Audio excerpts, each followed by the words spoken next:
prima o poi doveva accadere. Ed è successo sul campo del vecchio stadio Gaeta contro un Enna che ha sciorinato una partita con grande intelligenza tattica e grande cinismo.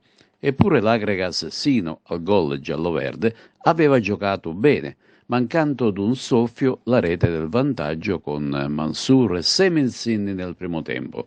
E poi ancora con Pavisic, Scozzari e il difensore Barrera nel secondo. Poi un forte diagonale di Arcidiacono colpiva il palo del portiere Lezzai. Il cuoio ritornava in campo, interviene come un falco l'attaccante argentino Agudiak, che depositava in rete il gol della vittoria. Probabilmente 3 punti sono stati parecchio generosi per l'Enna, ma stavolta la sfortuna ha voltato le spalle alla compagine dei Templi, che avrebbe meritato, quantomeno, un pareggio. L'Acregas perde la sua prima gara di campionato, ma non la vetta, che adesso però si è accorciata di molto, anche con un punto in più rispetto al Don Carlo Misilmeri.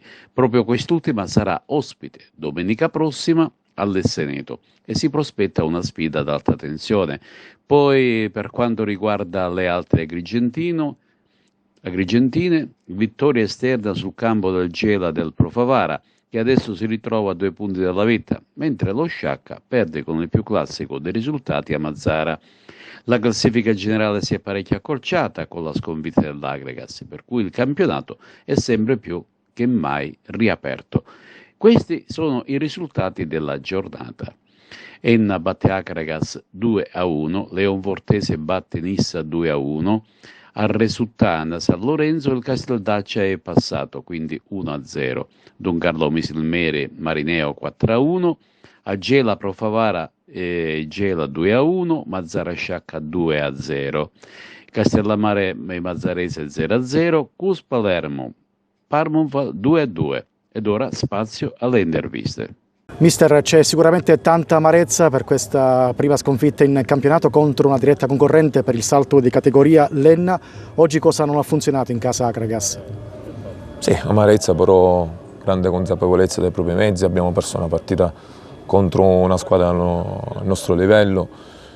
2 gran belle squadre, secondo me il risultato ci penalizza più di quello che era la mole di gioco espressa dagli avversari, però è chiaro che nel calcio poi gli episodi fanno la differenza. Oggi sicuramente potevamo fare meglio sulla situazione del gol preso, dove non ripristiniamo velocemente il reparto e poi da lì arriva il tiro in porta, dove poi lì sul palo non ci puoi fare, sulla respinta del palo non puoi fare niente, però chiaramente dobbiamo capire e correggere determinati errori, però non è successo nulla a prescindere da quello che è stato il risultato. Sicuramente continueremo a lavorare con serenità, già pensiamo alla prossima, abbiamo un fine dicembre importante, siamo certi di fare bene. Tornando alla gara di oggi, cosa ti è piaciuto, cosa salvi della tua Acregas?